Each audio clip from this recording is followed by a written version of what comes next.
Hi and welcome. Today I decided to make me a customized tee. I'm going into a lot of trainings and different things of that nature, and it's really great to just have my custom polos. So this polo I purchased at Walmart, and it was actually like $9.99, but ended up getting it for $6 because they got a lot of sales. Anyway, I placed my vinyl with the shiny side down, and I put it on the iron on setting, and I loaded into my Cricut. I still have a Explorer 2.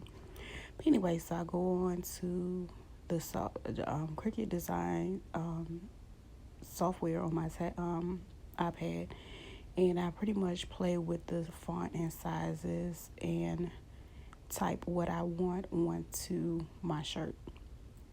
Now for this one, right here is where you go and adjust the sizes, and it's important to make sure you have some type of measuring tape to get an accurate size of where and how big you want it to be on your shirt.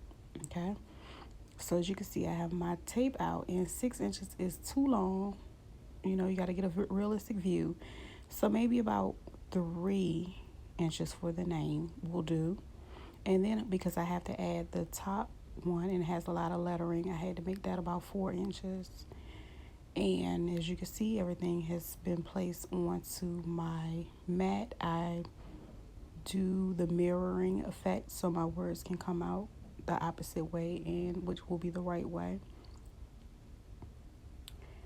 And yeah, so I didn't do it fast because I have a lot of tiny lettering.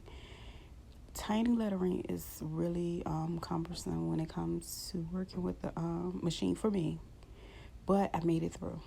And as you can see, it started to print everything, and this is how it came out.